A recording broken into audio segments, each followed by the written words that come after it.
Well, hello. We have with us here Baden Jaxen, the founder of Pup Park Shuttle. Thank you for coming here today. This is also perfect timing because the UNC Chapel Hill just won. They're the last ones in. Nothing fishy about that. We needed that. They're straight in.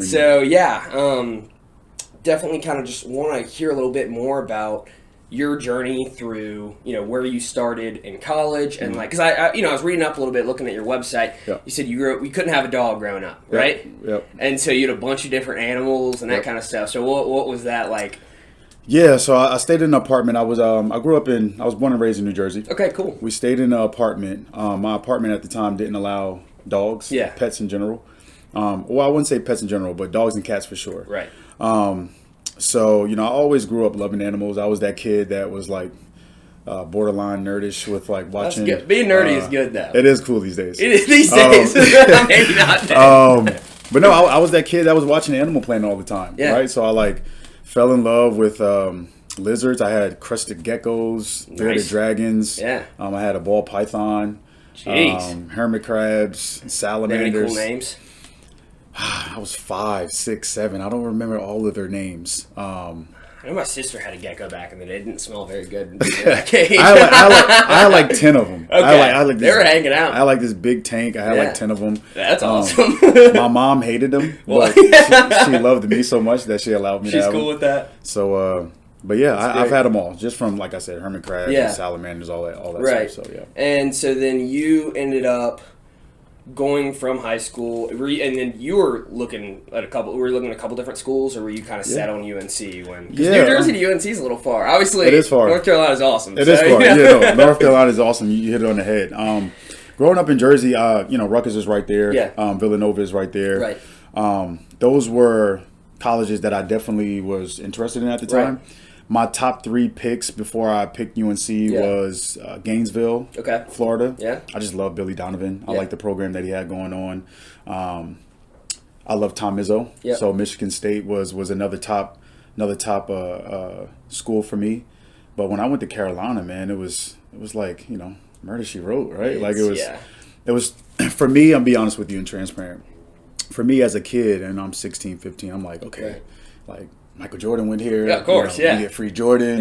Yeah. Guys are going to the NBA. Yeah. And I just saw it as an opportunity, right? Yeah. I saw it as an opportunity, especially, a kid like me, inner city kid, coming from the background that I came from, being able to go to a prestigious school like that was just, was everything to me. So that on top of, the guys there were just so welcoming. Oh, yeah. You got Ty Lawson that that was a good friend of mine, Danny Green, Wayne Ellington. So I at the time I looked up to those guys. Right. And it was just a no-brainer when it was time to pick. Yeah, so that's amazing, and it has the academics on top of that. For you were able to pivot your time there, and you went overseas for a little while. Right? I did, yeah. Where'd you go? Man, I went to 10 different countries. Nice. So my first year, it's kind of fun. It is traveling fun. Around, right? It is fun. I came to the realization, I would say, in the middle of my professional career. Yeah. Wow, this is actually fun. Going to different countries, right. Experiencing different cultures, right. Pretty much getting paid to do something that I love. Right. How can you complain, right? Yeah. But I played in Qatar. Yeah. I played in Russia, Ukraine, Cyprus, Canada, Tunisia, right. Greece, France. Played all over, bro. You played everywhere. I played all over. Yeah, I played. That's nice. I've been a professional for 12 years. So nice. It's been a blessing. And how has that pivot been from going and playing professionally, doing something that you really, really love? Did you have an injury? Is that right? I did. I did. It was an ACL. It was ACL. Okay. Well, I tore my ACL in college. Okay, that's right. That was my junior year in college, and that was my first big injury I had. So that was devastating, to be honest. But to be honest with you, I think it's a hard time mentally too, right? It working is. Through that. 100%. But I think just from a generalized perspective of just setbacks, I think those are the moments that teach you and galvanize you into the person that you want to be, or or a person that you should be, right? So during those injuries, I learned a lot about myself. I learned a lot about life, you know, because it's okay, your superpower is gone, right? Like who are you beside basketball? Right. So, unfortunately, I can't play for the rest of my life, right? So, I think those injuries kind of forced me. Those injuries by default made me try to figure out like what else can I do? Like who is Baden besides basketball, right? Like what? Yeah, like what can I do to convert all of this persistence and tenacity that I have into basketball? What else can I do to convert that into something else that I genuinely like to do? Right. So and you see, I mean, you're coming in a really great energy. You're a really positive guy, and like I know, like when you have injuries, when you have setbacks, like I mean, you know, I'd mentioned this earlier in the last one, but I actually took a semester off for my mental health at Chapel Hill, and like that's tough. You're like rebuilding yourself out. So whether it's physical, whether it's mental, anything like that, you're like the question is like who's Richmond Griner, who is Baden Jaxen, and so. You know, kudos to you for just coming in here. Just like you seem really happy with what you're doing. Some may say you have the dream job. Yeah. A lot of people say that. Yeah. A lot of people say that. Yeah. It is a blessing. Yeah. The most joy I get is from seeing the effects that it has on people. Right. Let alone the dogs, because they're having a ball. Of trust course. me. Like if I was a dog, I would definitely be on the shuttle. We have a guy walking around with treats. We're going in this portal. We go into different parks. So, but honestly and transparently, I enjoy the stress relief that it has. The stress relief effect that it has on the parents. Oh yeah. Because even on my website, I put in a story. My dog that I had at Carolina. Yeah, the one that you had adopted, right? Yeah. His name was Loso. And that's a cute name. Was it already Loso before you had, or did you choose that? No. That's what I call them. Okay. I call them Loso. And long story short, I love them. But I didn't have the time and energy to give when you're him. Busy with school basketball. Right. He was in the crate for about 5 to 6 hours. Yeah. Right. And of course, some days I'll have a couple friends, close friends that watch him and stuff like that. But that crate life of 5 hours a day compared to, going out, and I saw that he ended up, he had a friend who was able to kind of take him in for a while. I think it's really impressive that you realize that early on about the dog. It's not fair to the dog, right? I would love, we just adopted, or not adopted, we have a Springer Spaniel who's about to turn 1, and it's Cedric, and so like his, on the hat, this is his face. My brother-in-law like designed that and everything. So Cedric, nice. He's on there. But man, he's my boy. I love that guy, right? Of course. But it would not be fair for me to have my own dog at this time, and I think like what you're doing, like hopefully what we'll be doing with Wagworks, like walking out, it's awesome. You just get to hang out with dogs, and like you said, you're not only helping out the parents and the owners, but you're also making yourself happier and the dogs happier, right? It's, every time you pet a dog, there's like serotonin or something. Absolutely. There's some science behind it, right? 100%. And I said that in a story not too long ago. Yeah. Like if you extrapolate what we're doing, right. We're trying to generate a healthy community, right? Because a happy dog, happy owner, right? Happy owner, happy family, right? Happy family, happy society, right? Happy community. Exactly. So that's the world go around. Yeah, for sure. Like that's the perspective that we're coming at. Right. So when did you exactly start your business? Was this in last couple years, or how long have you had this? No, I started this last year in November, like late November. Wow. I'll tell you the whole story. Yeah. So I was strolling on TikTok. Yeah. And at this time I'm injured. I just tore my Achilles a year prior. Right. In Canada. Same leg. Different leg actually. Okay. Different leg actually. Had to mix it up a little bit, right? Right. The universe had to mix it up, right? But sucks.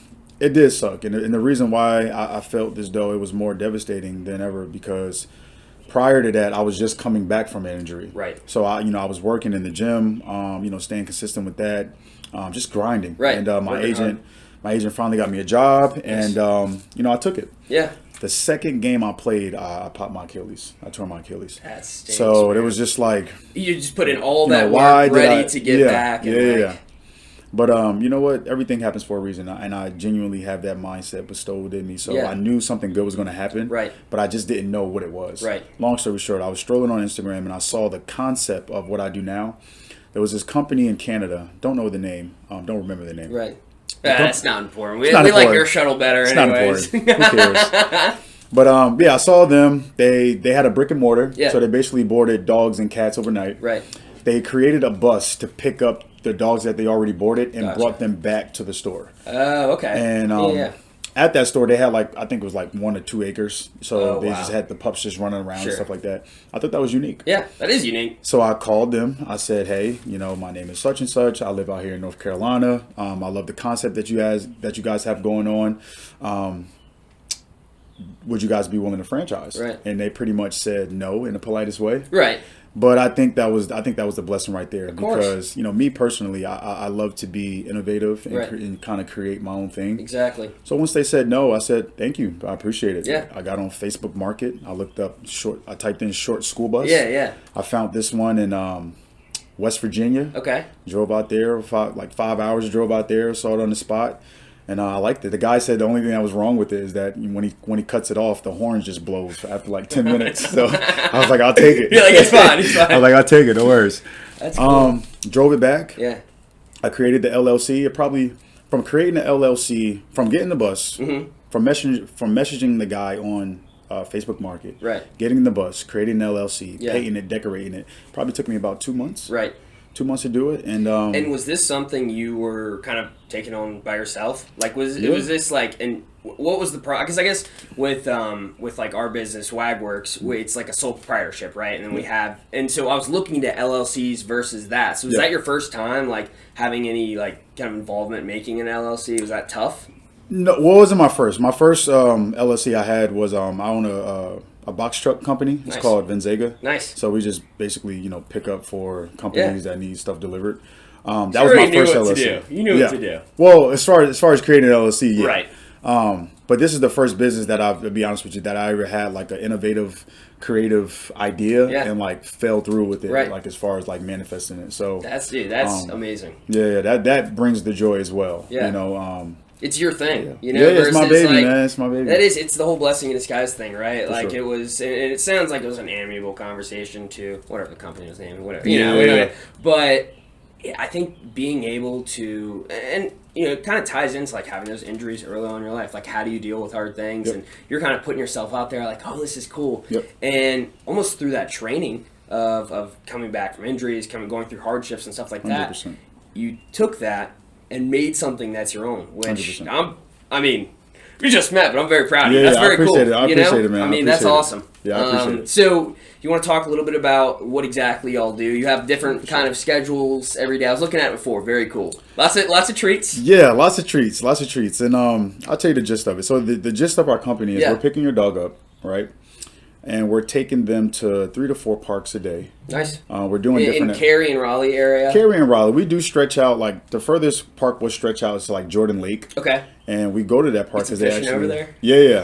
Well, they actually have like a little secluded area that we go. Really? And we throw the frisbee in there, the little Nerf balls, and they just go crazy, man. Yeah. They just love it. And in that specific park, they also have a trail. Right. So, like I said, we'll go to three. If we have enough time, we'll go to 4 parks. Right. But they're running nonstop for Oh, like 5 to 6 hours, right? So you have to bring all the like water, all the food, all the kind of stuff like that. Is there any sort of like training you had to do before, right? Like, is there certain like older dogs or dogs that might have seizures or diabetes or just different stuff, right? For sure, 100%. So what we're doing, we're slowly but surely going to implement dog training. Okay. So there's pups in there that have good recall. Yeah. Like as far as like if we go on hikes, they're dogs that.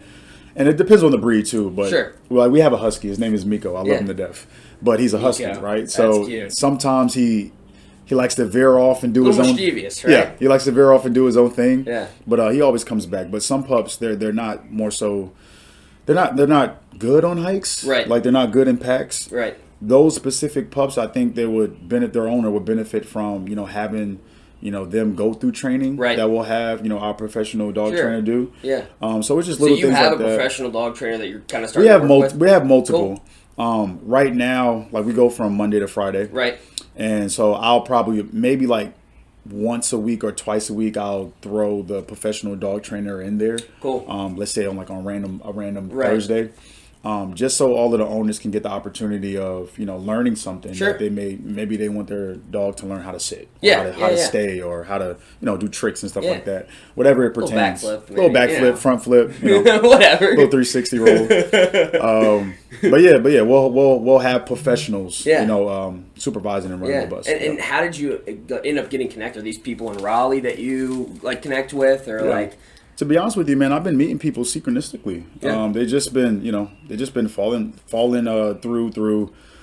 Whether that's seeing the bus, drive around the neighborhood. I saw the bus the other day, and that was before we had messaged you. Yeah, I was like, dude, that's awesome. And Yeah. my roommate Griffin's mom, she was sitting me, she's like, you need to check this out. This is awesome. I was like, yeah that rules. Like, it's we great. appreciate it, man. But yeah, like the initial question, people have been hitting up through emails. Sure. They see the bus driving by. Word of mouth is very big out here. Right. Some of the pups that we pick up in the neighborhood, the neighbor sees it like, oh, what's that? Yeah, like, what's and going then on? we get connections through that. People hit us up through, Instagram, Sure. Facebook, and stuff like that. So, we get a lot of our contacts through that. Yeah. I mean, in the pet industry, I think word of mouth is everything. 100%. You know what I mean? 100%. Is that so? Like, who? I don't know if you remember. Who was your first dog client? How did you kind of get started? Did you have someone in mind already? I definitely remember our first client.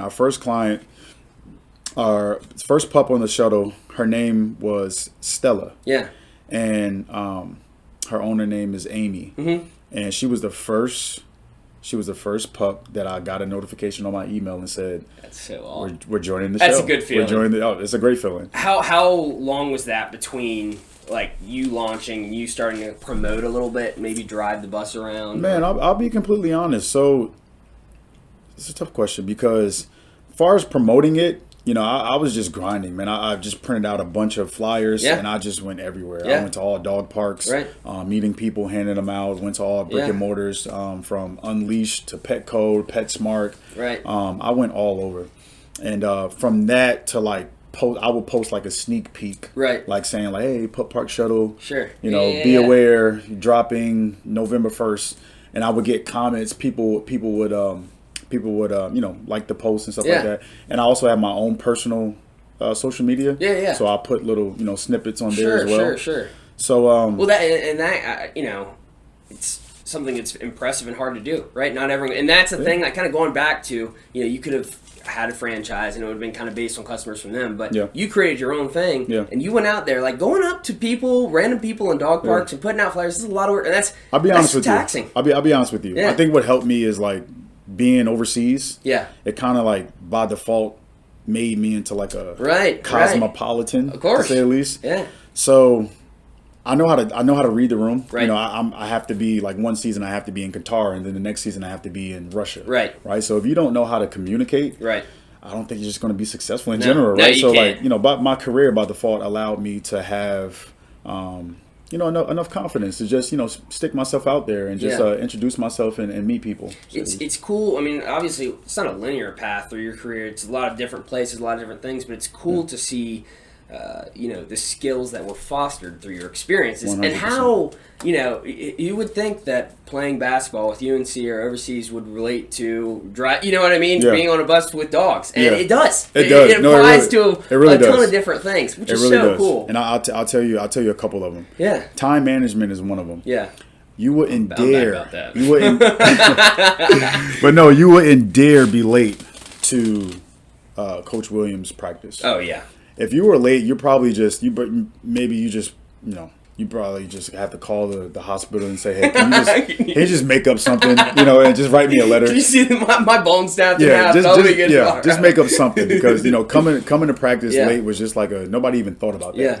So by default, that forced you into just having good time management, being on time, being responsible, being reliable, and I think those are the I would say, to categorize, that's something that you need within this business. Yeah, especially pet care, because they know the certain times that you're going to go. Yep. Now, I was looking on the website. Sometimes you have people come to the meetup spot, and then other times you pick up dogs. I don't know, how did you kind of come up with that versus because that seems like a lot of kind of extra, it's fun to drive place to place, but that's a lot. Yeah, I think that's the niche that we created, right? Yeah. And I wanted to capitalize off that. Sure. But also, there's some also had to be reasonable and realistic, right? Like say if we have 20 dogs, to go to 20 addresses is kind of, you're missing out on at least 2 parks there. You're missing out on 2 parks. But I found the good medium. So what we do is, through the booking, a lot of owners they have the preference of dropping their dog off to us. Yeah. So let's say we'll have it from 7:30 to 8 o'clock. Right. We allow all of the owners that prefer to drop their dog off to us. Yeah. We allow them that 30-minute grace period. Yeah. at 8 o'clock, we begin our pickups. Gotcha. So, but we do stay within a 10-mile radius. Right. So we're not. That's good. So you're not going all the way we're not going out. to Wake Forest to get a toy poodle. Right. Like, respectfully. Respectfully. But yeah, maybe another kind of dog. Yeah. Maybe a pit bull. Yeah, that's fine. Whatever. But yeah, we stay within that 10-mile radius. Sure. And I think the furthest drive we'll have is like 15 minutes. That's nice. 15 minutes. So it's like not too crazy. Their kids going to school. Yeah, so it's like 5 minutes here, then 5 minutes there, then 7 minutes here, then 10 minutes there. So, right. And it also gets your bus to be seen, right? That's kind of the whole. That's the promotion about it, right? Like you're literally your business is promoting itself as you go and do the work that you're doing, right? 100%. So we don't mind the extra drive. Oh, of course. How many dogs can you fit on the actual bus? Yeah, that's a good question. So we can fit 40 Yorkies, but we can only fit 10 Great Danes. Right, if that makes sense. Right. So I would say the average size dog, there's 11 seats. We can fit 2 in each. Okay. So we can fit 22 dogs. Right. The thing is, 22 dogs is a lot of dogs. It is, and then also you have to consider, right, like, do they get along, right? Exactly. Is that kind of a difficult thing to manage? Because I feel like some dogs, this just wouldn't work. Like, to be socialized with these other dogs. I'll be completely honest with you. Yeah. So I'll be completely honest with you and transparent. Yeah. So at first, I wanted to implement a temperament test. Yeah. It's kind of a challenge to do that. Right. When people book. Right. So we do our assessment. We do our temperament test at the first park we visit.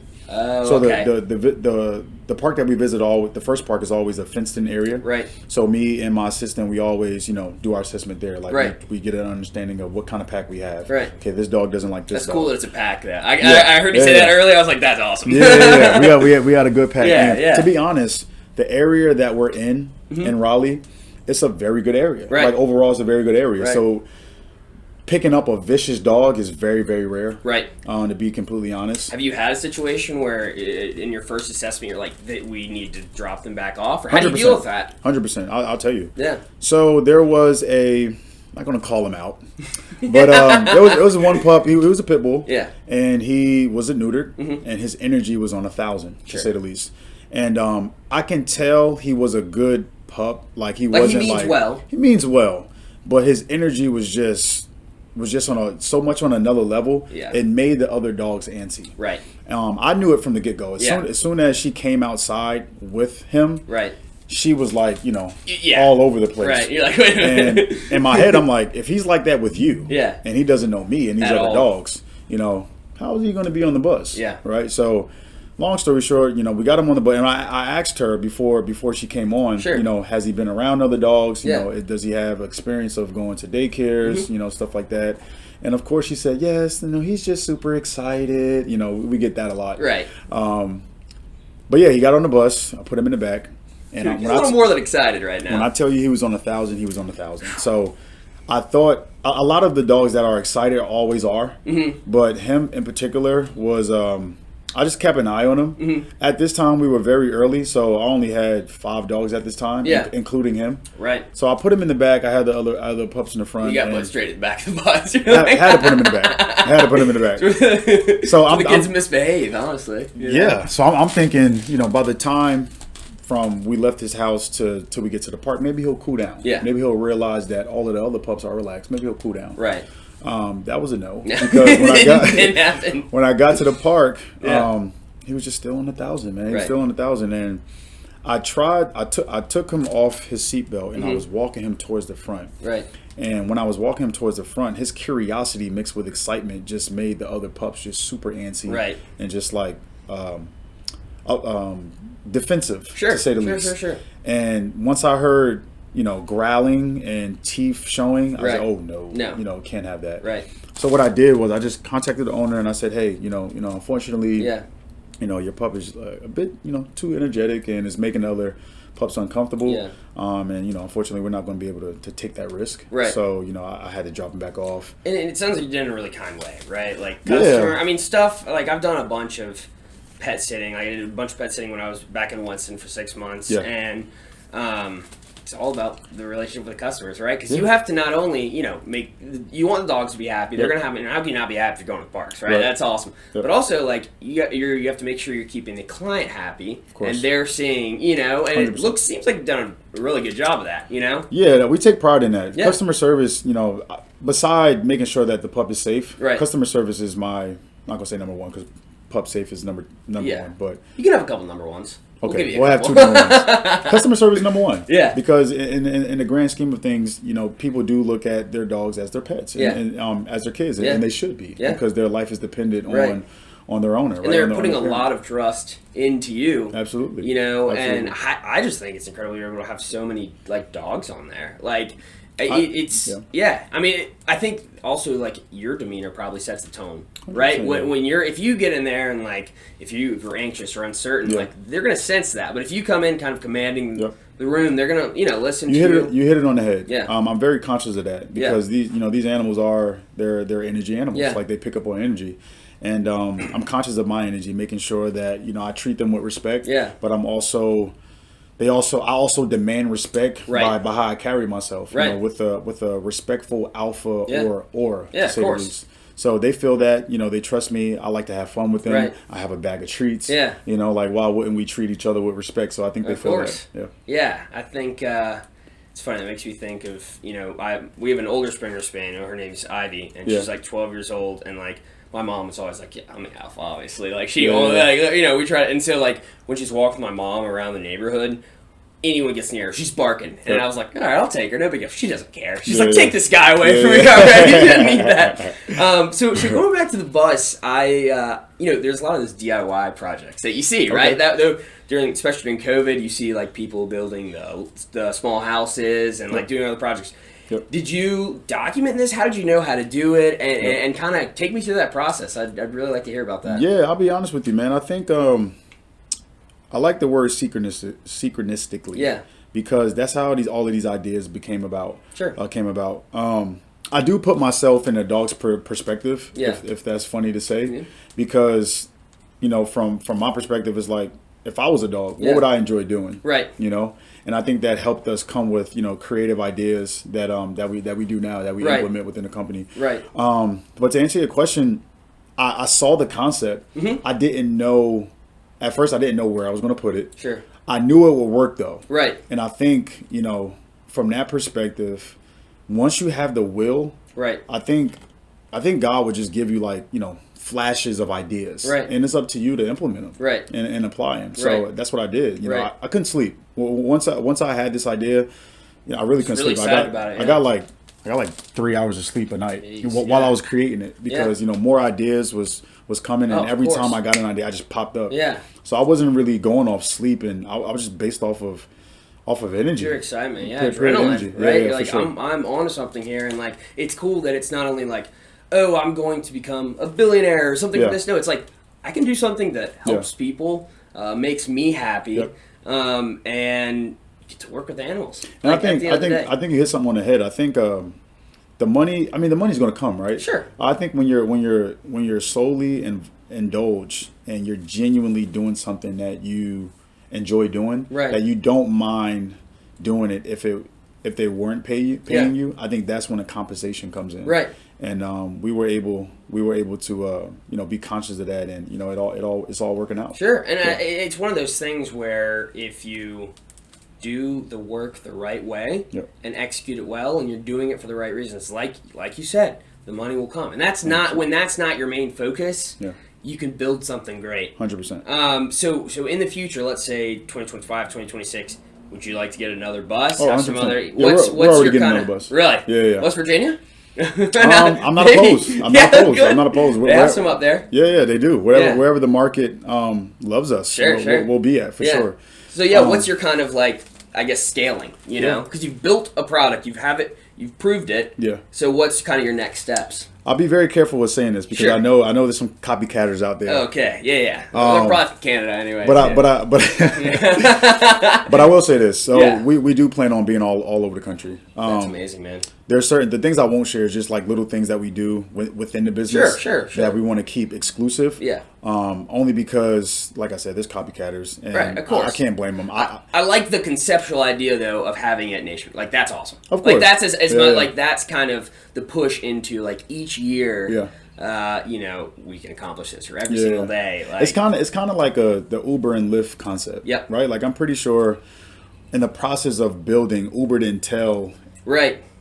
Everybody what they were doing. Yeah. Of course, the gist of the company. Right. Like we have people that get in their own car and pick up other pedestrians. Sure. But how we do it and what we do on our app, we're not saying it out loud because we know Lyft is going to copy. Yeah, of course. So it's kind of from that perspective. But to answer your initial question, we're going to have this all over. Yeah, I love it. We're in the process already getting another bus. Yeah. And why not make more pups happy? Yeah, right? Yeah. Funny you're saying Uber and Lyft. I've one of the podcasts that's been kind of inspiring for me to like start this. Right, like this is episode 2. Like I just want to keep putting content out. Yeah. It's called How I Built This. Yeah. It's by Guy Raz. It's with NPR, and he meets entrepreneurs. So he did one with the guy who started Lyft, and just kind of talking about that. And so like that's kind of what I want to bring to this, right? Yeah. But talking to people about like that, what you do is so awesome and so cool, and I don't know, I've really enjoyed seeing it around. Thank you, man. I appreciate it. I saw that.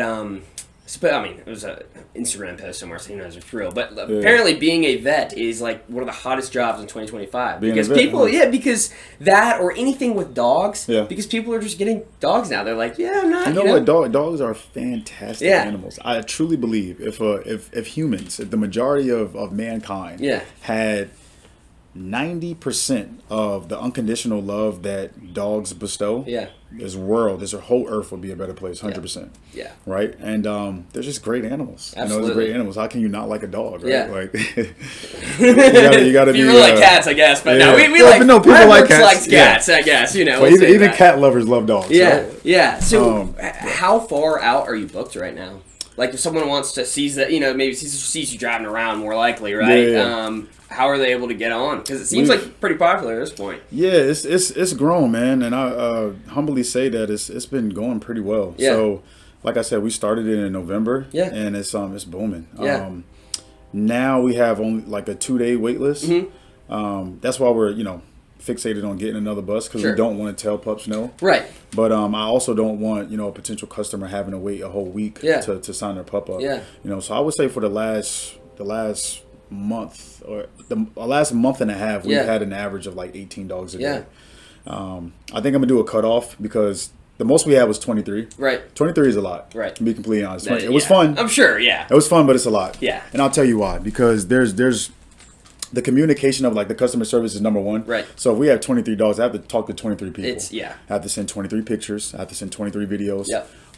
But is it helpful to have an assistant with that? Like, did they or 100%. Do you think you've won, or do you think we'll get a couple more eventually? No, 100%. Yeah. You need more. You have to. I can do it, but it's like Michael Jordan, right? Yeah. Like if he's tired, he has the flu. Yeah. He has most of the points, but he needs his team. Right. Like I'm pretty sure if he had his team, compliment him in a better way, that he can his team, his whole overall organization would be just better. The people make the entire thing. Like like I said, like my brother-in-law helped design that. He's working with us. Like Alex, like known him for a little while here. Like could not be doing that without him. Right. Awesome guy shows up and like.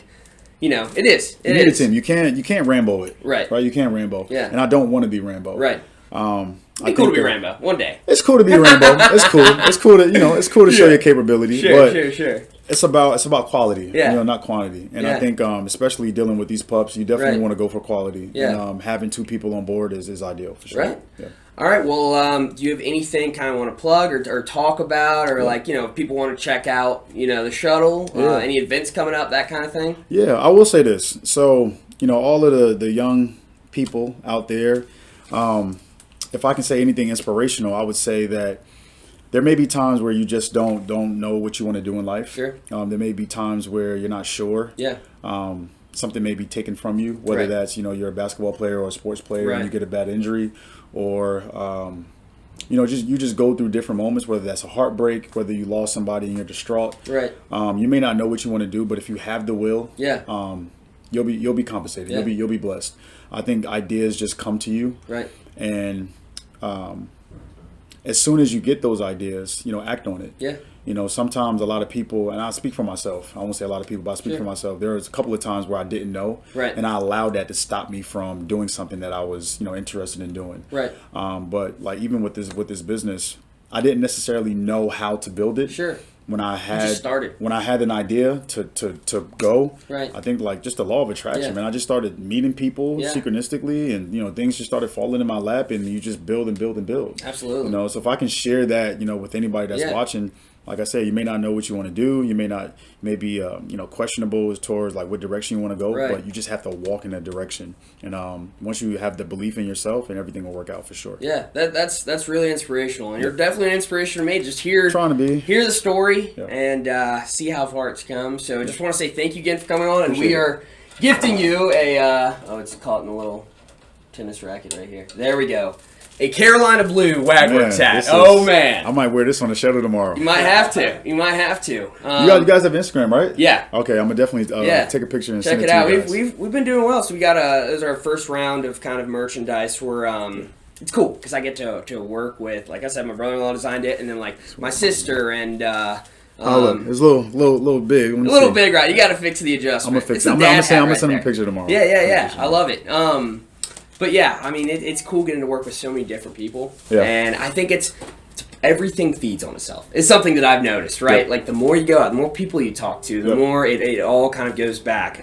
Do it. I want to give everything. I'm still a little young, but it's age is bullshit. Right. Once you shoot for the stars, at least you hit the moon. Yeah. You know what I'm saying? So exactly. Keep going, bro. Something takes off. And you never know. I wanted to say this, but I'll say it in another podcast. Whatever. Yeah. But everything's still rolling, so. Okay, cool. Yeah. But what I was about to say? You just don't. You sometimes you just don't know. Yeah. You just don't know. But like, as you're doing this, like little ideas will pop up. Yeah. Like little innovative ideas, and a lot of it is like, even what I do now. Like there's a couple shuttles out there, but none of them do what we do. No. Like even if I had like a coffee shop, right? Or if I wanted to do a coffee shop, sure, I would go into Starbucks. Right. I would go to a bunch of coffee shops and see what they don't have. Right. Like why is there not a lot of people in here? Right. How, what's the textures of the seats? Yeah. How does a waitress look? Right. Like the lighting. You know what I'm saying? Yeah. Like it's every little detail matters. Because you got to think about it. Like what makes you watch a podcast? Right. You know exactly. What I'm saying? Like a lot of people don't analyze. What makes them spend money. Exactly. And I think once you do that, you can create something that people want to spend money on. And I think so that I mentioned the guy that was the inspiration kind of, and then also who Shane Gillis is, the stand-up comedian, the white guy. Yeah. What's his he had a stand-up. I forgot the name. Beautiful of Dogs. I know you're talking Beautiful about. Dogs. It was on Netflix. Yep, but anyways, he's like on SNL. But him, so it's Matt and Shane's secret podcast. Yeah. It's a guy named Matt McCusker, buddy from Philly. Like, hilarious. Yeah. And I've listened. Like I was listening to from like 2023 up to 2024. And I was like, all right, I'm going back to the beginning. Like 2 days ago, I finished the whole thing, and I liked it because of the conversation. They come in with something new every day. Yep. They talk to each other. They had guests, and so like I wanted to combine this whole kind of entrepreneurship thing from the how I built this, right? Like hearing your story, but also just the conversation, a little bit of, hopefully some laughs along the way, right? A little bit, and so like those two have and. It's right. You got to think about like what do people want to hear, and you got to consistently put it out. So I mean, I think it's what I like about this. Yeah, it makes you. First of all, this is homey. Yeah, it makes you feel relaxed. Right. Your conversation, it flows. Right. And you make people feel comfortable. Yeah. I think that's the biggest thing. Even for me personally, if I feel uptight and I feel like uncomfortable, my words just doesn't come out. It doesn't flow as well. It just doesn't flow. Yeah. So you guys already are creating that. Yeah. I appreciate that. That's the biggest thing. The biggest thing. I was talking to my partner about, because there's different studios, or like NC State has some facilities, and like those would be great, but like I was like, a lot of it is about the vibe. Keep it comfortable, right? Like we're in a shed, and we are running lights to there, and just make it work. But it's homey, it's innovative, right? It's creative. It's nothing extra. You ain't got crazy lights going on. Like some people may feel uncomfortable with crazy lights. Right. These are nice and dim. I'm Right. chill. I feel relaxed. Shout out Alex for bringing the lights. All right. But yeah, you guys are doing it. For sure. Yeah, man. All right. Well, thank you so much. I appreciate it. Thank you, man. I appreciate you guys. Yeah, absolutely. Thank you, dog. Love hearing what you had to say, man. Yeah, that was great. Appreciate it. I'm rocking my hat tomorrow for Yeah, sure. dude, I love Yeah. it. I love it. Send a picture.